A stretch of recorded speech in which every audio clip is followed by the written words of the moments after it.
Oop,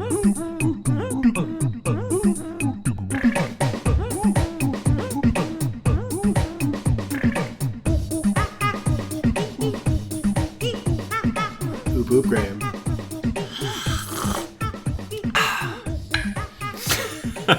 That was a monkey enjoying a cup of tea. As they often do. As they often do. As they often do. My promise to you today, Graham, is I will attempt to speak slowly, and your promise is you will attempt not to bang hit the table as I just did.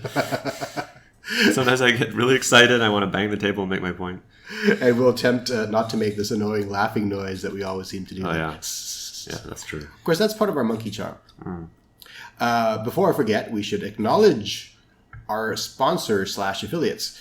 So our affiliate is Checked, CHEKD, which is a company out of New York that does in-home blood testing.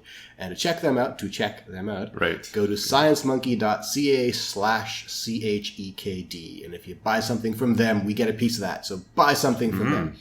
And then you take the blood in the home and send it to them? No, I think they come What does to your in-home mean? They actually come there? I think they come and take Because I was going to blood. say, how do I take my own blood? So they actually send someone to take it for you. Yes, Got it. I That assume makes sense. using a syringe, and you're not a sharp. Proper equipment. Yeah, yes. there is. As well, if you want to buy our books, go to sciencemonkey.ca/Amazon, because we write really well. I feel so dirty now from promoting ourselves. Yeah, But if we don't, who's going to, right? it's true. So I'm here with Dr. Graham Sanders. Oh, and I'm here with Dr. Rewat Deonandan, and a question popped into my head. Oh, yes. What's the difference between a sponsor and an affiliate? Okay, so do you want to know? Well, I will come up. I mean, it popped into my head when you said it. I was like, okay, what does that mean? Well, a sponsor gives you money up front. We don't have that. We have an affiliate who says if we drive traffic to them, they'll give us a piece of that action. Got it. Okay, thanks. Now I feel dirty for explaining the ins and outs. We're being completely transparent, right? Yeah. All right. It's a racist joke. What's on the table today? Oh, we're going to go back to our roots today. Okay. We're going to go back to the rigorous or ridiculous. We have roots. We have roots. We're such a long-lasting institution. 14 episodes, man. This is what, 3 in the 4 podcast months? world, that's like a decade. That's forever. We're a hit. I think we're technically a hit. We got enough listeners, at least 4 or 5 per episode. Okay. And we're a global entity. We have listeners in Kazakhstan and Jamaica and all across North America and bits of Europe. And I think we have the occasional African listener, definitely India. So we're a global concern. All right. And I say so proudly, even though I can't prove it and no one can show me the data to prove otherwise. Shout out to Kazakhstan. So back to our roots. When we first started this podcast, one of the things we envisioned was we would tackle studies that the media had run with that probably have some flaws to them that haven't been well explored. Right. And we dubbed that segment rigorous or ridiculous. Right. And I think we kind of got a little distracted along the way talking about random facts. Random facts. Yeah. So let's go back to those roots. And I sent Graham a paper this morning, actually. You did. And it's called Association of All-Cause Mortality with Overweight and Obesity Using Standard Body Mass Index Categories from 2013. It was published in the Journal of the American Medical Association, JAMA, which is one of the best journals in the world. Yeah, I've heard of JAMA. This study actually took the world by storm. It was cited in media quite often. Talk shows were talking about it. Every radio station was on about it. Because it found that slightly overweight people are likely more healthy than normal weight people. I mean, technically what they said was slightly overweight people have lower all-cause mortality than normal weight and underweight people. Right. So it's not actually about health, it's about mortality. Exactly. Okay. Which is, what is health? Yeah. Population sciences, we define health as not being dead. But, it's kind of strange that mortality is always held out as the proxy for health. That's right. Because I would rather live to be 70 and healthy than live to be 90 in my last 20 years. I'm sickly and unable to communicate. That's a good point. Wear a and diaper. There's actually measurements of longevity that attempt to take in consideration those aspects. So we often use life expectancy as a proxy measurement of a population's health, but there are some nuances to that and modifications. Sometimes we talk about healthy life expectancy or disability-free life expectancy. Yeah. So Japan's life expectancy is like, I think, 80 something computed at birth. If you only count those years in full health or accommodate for that, then it comes down to like 72 or something. Right. Right. So statistically, it's problematic. And that's where we spend a ton of healthcare dollars, right? Or in those last 5 years. Because a long life is not necessarily a healthy life, or it's not an economically productive life, which is really what we care more about, population sizes, sadly. Yeah, it's easy to sound very cold when you're talking about populations, and then when I'm 75, I could be like, damn it, give me everything. But as an aside, the way that we try to operationalize that is a committee is struck to assign a committee. A committee is struck, lined up and struck individually. Bad committee. And Three Stooges style. They determine a number from 0 to 1 to weight a certain disability. Like if I'm blind for 1 year, that's the equivalent of 0.5 years of perfect health. Right. These are all the actuarial scientists. It's very qualitative. Yeah. Right. And usually that approach is used to determine whether or not to do a surgical intervention or some kind of intervention. Right. But at a population level, we apply that approach to determine the amount of health the population has in relatively good health. Okay. That makes sense. All right, let's get back to this study. So you want to describe the paper for you? Yeah, I went and read the abstract. I didn't actually read any of the media reports. Okay, good. So I just read the abstract itself, which is it's a longer abstract. It went through all the data extraction results and data sources, blah, blah, blah. That's good tea, by the way. It is, yeah. Oh, we're drinking Ceylon tea right now. Yeah, it's good stuff. Black tea, loose leaf. It's what the monkeys drink. There is a Chinese tea called monkey pick tea, because it grows so high up in the mountains that it's difficult for human beings to reach. It's quite treacherous. So they've trained monkeys to go up and pick the tea and bring it back down. Should it be monkey picked tea? Yeah, monkey picked tea. Monkey picked tea. I guess the extra syllable makes it hard to say. Anyway, Hoba in Chinese. So I had a few questions. First, I have questions about the title, but my central question is, where is that result that slightly overweight people live a little bit longer? If you look at the results in the abstract, they give you these numbers, 95, 0.94, 0.95, 1.18. So is 1 normal weight people, they're saying their mortality is 1? These are relative risks. So relative risk is the risk of dying with one weight relative to the risk of dying with the other weight. You divide the two risks. Right? So if the number is 1, there's no difference. Okay. If the number is greater than 1, then there is greater risk at the higher weight. So if the number is less than 1, there's less risk at the higher weight. Right. So, but they're taking what they call normal weight and then dividing these other ones. So the only one that's less than 1 is slightly overweight people, right? That's at 0.94. That's right. So they say slightly overweight people are less likely to die.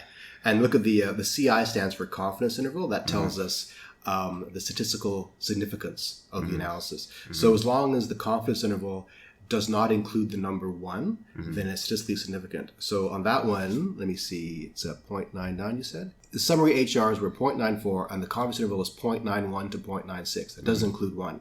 That means that's a real effect they've measured. Okay. It's a bit of a boring statistics analysis. For I just want to see how big this result is that they're talking about. Right. It's not huge. So it's 0.94 for overweight. And then if you read along in that sentence, it says 0.95 for grade 1 obesity. So it seems like there are 2 grades of obesity that they're talking about. Or is it just... Sure, but the 0.95, you'll notice the confidence interval includes 1. It's 0.8 to 1.01. Oh, okay. So we would say that's not statistically relevant. That's not relevant. Okay, I got it. Okay, so that was what was confusing me. So slightly overweight people live longer. First of all, the title of the study is association, right? So that's different than causation. That's right. Is it different than correlation or association correlation? Correlation is a type of association. Okay, so they're not claiming any causal link. That's right. They're just pointing out an association.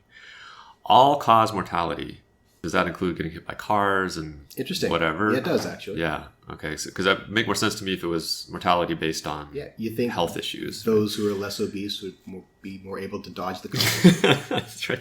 Maybe the cars bounce off. I don't know. We're going to get hate mail. But in other words, we're not fat shaming people.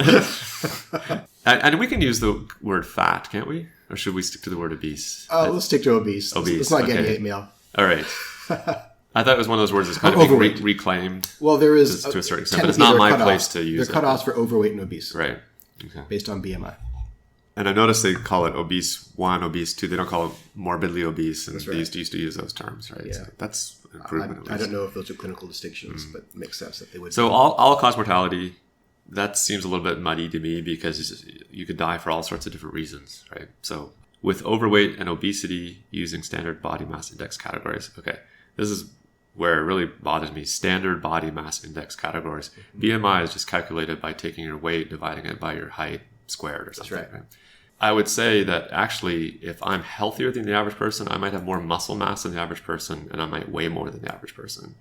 Isn't my BMI going to be higher if I have more muscle?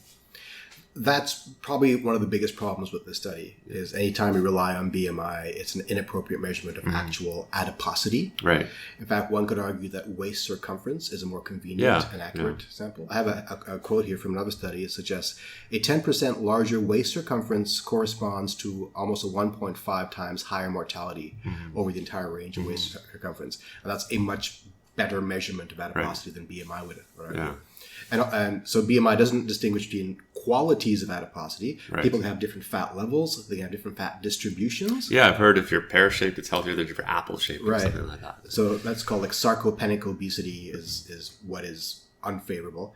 Or we have muscle mass. So I'm technically overweight, and I'm a thin guy, right? Because I've got muscle mass. Right.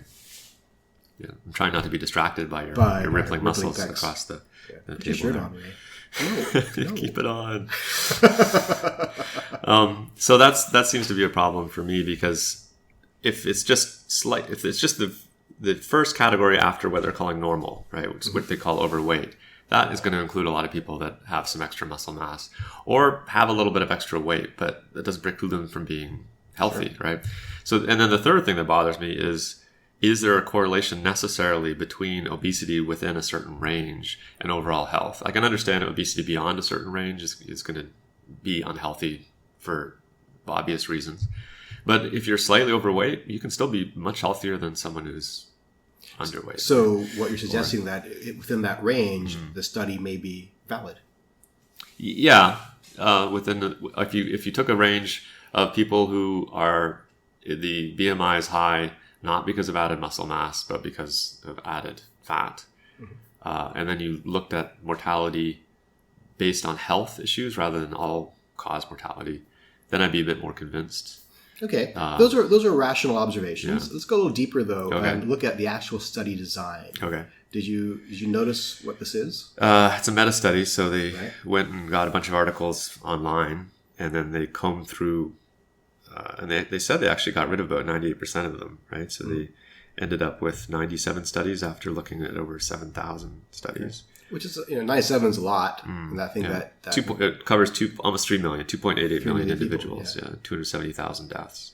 So with these meta-studies, the critical component often is the inclusion and exclusion criteria. I didn't dig down that deeply in that. So, okay. Let me. So you're trusting the person doing the meta-study that they're actually picking the best studies to go. Right. I mean, this is a little bit like the economic meltdown with these mortgage-backed securities, right? Where they would slice up all of these mortgages and package them as a security and then sell that to people and saying, oh, these are mortgage-backed. But some of the mortgages were awful, as we found out. So you're trusting that whatever's going into the meta-study are quality studies. So if you read the methodology closely, I'm trying to find exactly where it said this.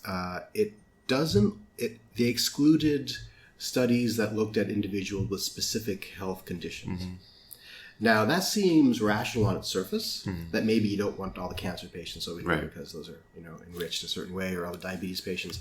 On the other hand, those are the ones who are going to contribute to the mortality rates. Right, because it's really not all-cause mortality if you're taking out those things. Yeah, and also, those ones might actually be the best studies. They actually might be the best design studies. So in fact, this paper created so much kerfuffle and concern in the nutrition industry or sector or research area that Harvard convened a special panel led by Julian Frank, who and they discussed all the methodological flaws. And one of the things they landed on was the selection process might not be the most appropriate. The samples that this researcher, Flagel is her name, used included samples of people who were chronically ill, current smokers, and elderly. Right? So those are associated with weight loss and increased mortality. Right. Okay. So suddenly you're biasing towards individuals who are probably wasting and also dying. Right. Yeah. Right. So you're heavily weighting those who are underweight and associating that underweightedness with high mortality. Okay. So they didn't separate out underweight. Well, it's all together, Yeah. right? And they separate them statistically. But in your sample now... Because didn't they say that underweight people also died earlier? Yeah, so they're saying that underweight is not as good as slightly overweight. Right. Right, so they've established this gradient between where slightly overweight is best, normal weight is worse, and underweight is even Maybe the worst. there's a problem with our BMIs cutoffs. Where did they get the cutoffs That's for a that? very good point as well. So they seem rather arbitrary. But the biggest issues here, at least in my mind, are the selection bias. You're selecting certain kinds of studies. And also confounding. Remember we talked about confounding? Right, yes. I do remember talking about it, but tell me how it applies here. So a confounder is a factor that either creates or masks an association between a causal factor and another factor. Right. The example so there's something that's being left out of the picture, which or is something that's affecting in the picture that hasn't been accounted for. Yeah, I mean, hasn't been, So the classic, not left out, but not represented. or not accounted for, Not accounted for, acknowledged. yeah. So the classic confounders tend to be age, sex, and smoking and SES. Right. So in this case, it's smoking. Smoking is a big one. Right. So unless you are going to account for the extent to which people smoke, how long they've been smoking, what their dosage is, then you're always going to have these individuals who have a high mortality rates because they're smokers, and also this tendency towards having low birth weight, having low body mass. And has that been demonstrated that smokers generally have lower body mass? I don't know. Yeah. Seems rational. I mean, it's common wisdom that people put on weight when they stop smoking, right? Right. So they need to account for conditions in which diseases lead to both weight loss and high mortality. Some people call that reverse causality. Okay. Also, all-cause mortality is inappropriate because you've got these wasting diseases that are conflated with cardiovascular diseases and disabilities and things like that. It's funny because the author doubles down on her findings. And she says that she stands by her findings because they have been peer-reviewed by the CDC and the NIH and other scientists. But as we know from this show, is peer-reviewed doesn't mean as much as it used to. Well, I mean, the findings themselves could be well supported by the data and everything, but if there's a flaw in the actual where you get the data from or what the BMI means, then you can be as rigorous as you want, and it'll come up with something that's not quite.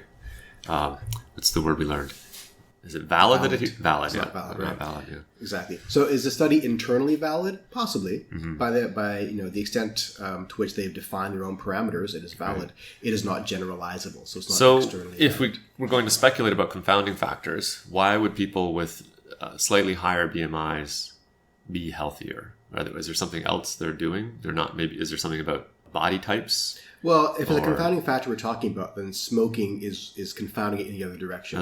So if you're biasing your sample towards having... So if you took out smokers from the study, you might take away this effect, is what you're saying. Exactly. Right? In fact, some critics have said the only way to do the study appropriately is to have only people who have never smoked. Right. So they've included people who used to smoke and things like that. So the only way to control this entirely is zero smokers and zero drug users, and maybe separate out any other factors that may be intermediaries towards mortality. Yeah, I just think the BMI is kind of a silly measure. It is for something like this, because if you it's very crude to just divide your weight by your height, right? Because people are all sorts of different shapes, and then the assumption that somehow it's surprising that people with higher BMIs could be healthy doesn't seem silly to me as well. I mean, you can be perfectly healthy and have a little bit of fat on you. Sure. It's not it all comes down to the comparison group. If you're comparing yourself to tragically ill anorexic individuals, of course, you're going to appear to be quite healthy. But the control group has to be normal weight people who aren't disadvantaged by smoking or other predispositions. Okay, so it's not a ridiculous study, and it's perhaps even rigorous on its own terms, but its own terms have problems. They're not. Yeah, that's a fair analysis. I'd argue that it's not as rigorous as it could or should be, given that it's in JAMA and given that they've made these fairly robust isn't the right word, fairly stringent recommendations and findings at the end. Right. It's the selection bias that concerns me. The fact that you've excluded these high-quality studies of specialized individuals in clinical studies. Right? Just because they happen to have certain kinds of medical conditions doesn't mean they're excluded from an all-mortality study. Right. That's the problem here. So were this Harvard panel and other people responding to media reports because they're afraid that the general population would start going out and eating more and gaining weight because they think they would live longer? Oh, it happened. It happened. All these nutrition blogs like jumped on the studies, like, yeah, it's true. You eat all more butter and get a little fat. Right. You know, see what happens from there. Okay, so that's interesting. So what we're looking at perhaps is not a beneficial effect of putting on extra weight, but that not having weight for confounding factors that are not included in the study reduces your mortality. Right? I think the study shows nothing. Yeah. Except the power of epidemiology to really confuse people if done inappropriately. Good. I think we got some time for some quick facts and furious. Yes. Oh, that's going to have to be one way because I didn't look up any facts. Oh, I got plenty. Okay. I got plenty. Let me just find my questions for you. And we put our theme music here, right? Well, insert theme music in 3, 2, 1, here.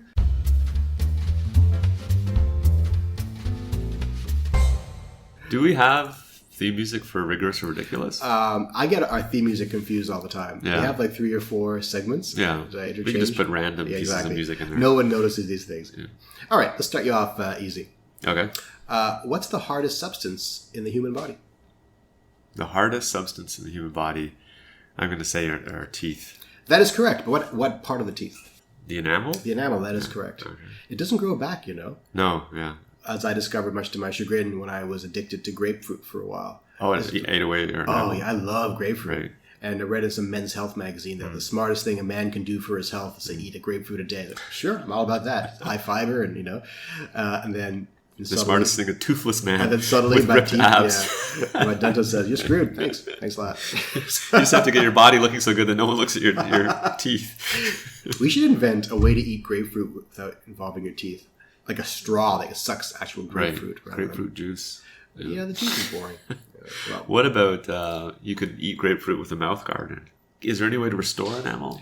No. No, they can't. Just paint it back. I've got bathtub enamel I can paint on my... Based upon my rigorous reading that I did when mine started decaying, right. Apparently not. Okay. But maybe they've got some new techniques. That's good to know. Anything else besides grapefruit that I should... I think citrusy things in general. I think if you gargle with vinegar, you're probably in trouble. Okay.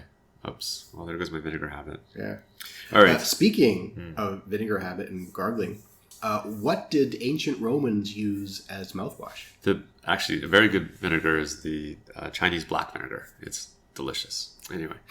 Is it picked by monkeys? No, it's not picked by monkeys. What did the Romans use as vinegar? Mouthwash. As mouthwash. Romans used as mouthwash. So it has to be something naturally occurring, I guess. Probably some sort of... I'm just going to say something weird, like pine sap. I don't know. What? If only it were pine sap. I wish it were pine sap. It is not pine sap. Uh-oh. I'll give you another guess. It's something gross, it sounds It's something gross. And they used to purchase it from the Portuguese for some reason. I don't know why it was preferred to be Portuguese. Not the urine of some animal, is it? It is the urine of some animal. And that animal is Portuguese people. Oh, no, really? Yeah. I don't know why the Portuguese urine is better than Roman urine. That's so weird. Yeah. That's marketing for you. I wonder who came up with Well, that. it works apparently. Portuguese pee. Yeah. Why does it work? Well, because the ammonia in the urine is a cleaner. Yeah. Okay. And it's mostly, it isn't really sterile, that's a myth, but it's more sterile than other bodily fluids. Yeah. And then you kiss someone who tastes like a toilet. That's not good. Well, Romans. So, on the same topic, I suppose, what has killed more people, snakes, bees, sharks, or houseflies?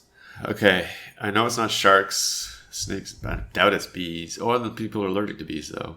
Snakes, and houseflies, how do they kill people? By spreading? Houseflies as a disease vector count? That is correct. Okay, then houseflies. Yeah, there it is. It's an obvious answer, right? Yeah. The allergic response I never thought of, but really, how many people are really allergic to bees Yeah. and how many get bitten by bees? Right. Probably none. I was thinking initially direct responsibility for death. Right. But I could see flies spread disease and that would do it. So, speaking of bees, some guy did a study. And it was a problematic study that will horrify you a bit.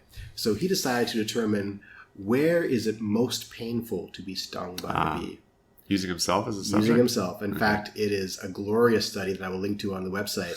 Deadpan language he used. He goes through the ethics of it, saying... Is he British? I think he's American. Oh, okay. But, going through the Declaration of Helsinki, which determines the basis for medical ethics, Right. I can experiment on myself. I don't need ethical clearance for this. And he uses the Schmidt pain scale, which is the scale for measuring how painful things are. It's really painful. Oh, Schmidt! And he has bees bite him at several points of his body several times for reproducibility. Right. And determines 3 areas are the most painful. Can you guess which parts of his body are the most painful to be bitten? And all parts of the body he was using? All parts of the body. Including the groin area? Because I would go there as a painful area. Yeah, the groin area. Which particular part of the groin area do you think? I'll preface this by saying he got the idea for the study by one day a bee crawled into his shorts and bit him on the testicle. Thought, oh, that hurt. I wonder what else hurts. Yeah, this is a true scientist. Or a true psychopath. Yeah. What area? I would say the shaft of the penis. That is absolutely correct. Yeah. That's the number 3 most painful place. Number 3? Yeah. Oh. So move away from the groin area. Move away from the groin area now. Move to the head area. Yeah. I'm thinking of areas where there are a lot of nerves would be something, I don't know, maybe in the ear, maybe, no. Lips. The lip is the number 2 area. Number 2. The upper lip. Now I got to get number 1. I'm doing it in reverse order here, just for suspense. Yeah, well, I'm impressed, by the way. The number 1. It's on the head still. It's on the head still. Okay, thanks for the clue. I'll say scalp. No. Oh, what is it? Another guess, though. Think about eyelid. Think about in your regular grooming regime. What's the most painful things that you engage in? Probably not today. Now we have electric groomers. Right. If you have a tweezer. Oh, in your nose? Nostril. Outside or inside? I'm assuming it's inside. Inside, yeah. Yeah, okay. So the numbers here are painful. the nostril gives you a 9 on the pain scale, upper lip an 8.7, and the penis shaft a 7.3. What was 9? 9. Okay, I think the Schmidt scale goes to 10. Wow. Yeah. Do you have I would like to see how the descriptive descriptors for the different levels. Like nostrils, fuck! Upper lip is damn. No, I mean the Schmidt level. Like what is a 10 in terms of is it giving childbirth or something? Pulling your top lip over your philtrum. There must be a lot of nerves in there because you can actually stop someone from walking forward just by holding your finger there. It's so painful. When I was in my travels, one of my hobbies was and they put a bull ring right through the nose because that's a very sensitive spot. So one of my hobbies is martial arts, right? And when I was traveling in India, I went to observe a demonstration of Karari Payat, an obscure South Indian martial art. And there is the ancient Gurukal, they call him the master. He's in his late 70s, and he meets me there, and he decides to do a demonstration on me. And they're famous for their nerve suppression techniques. Okay. And one of the things he did to me was to grab me by the philtrum. Right. By the top, just above my lip, and says, if you resist me in any way, I can render you unconscious just by squeezing the spot. Wow. Now, I don't know if I believe him. You should have resisted. But I didn't, part of me, I didn't want to embarrass him. Right. That's not the right word. I wanted to play along. Yeah. I like the idea of this, so I went along with it. Right. I'm not going to resist you. Yeah. But I am today still curious whether or not he could have actually done right. that. Yeah. Huh. That's interesting. Yeah, it's curious. I once took a class in Israeli martial art. Is it Krav Maga? Krav Maga. With this guy who was formerly with Mossad, he said, but now he's a professor of accounting at the business school, the Robin Business School. I won't mention his name. And I had said something that kind of insulted him before the class, unintentionally. And then he invited me to his class, and I went and he demonstrated on me how to pull a punch, but he didn't pull it. And I ended up having a bloody lip, and I bled, and he lent me his gi, or a gi to wear, and he got upset because I got blood on the gi. And this is why you look the way you do. That's right. Well, that takes us to half an hour, my friend. That was my last Krav Maga. So until next time, this is Monkey Ray. And Monkey Graham. All right. An unsplit lip now. Bye-bye.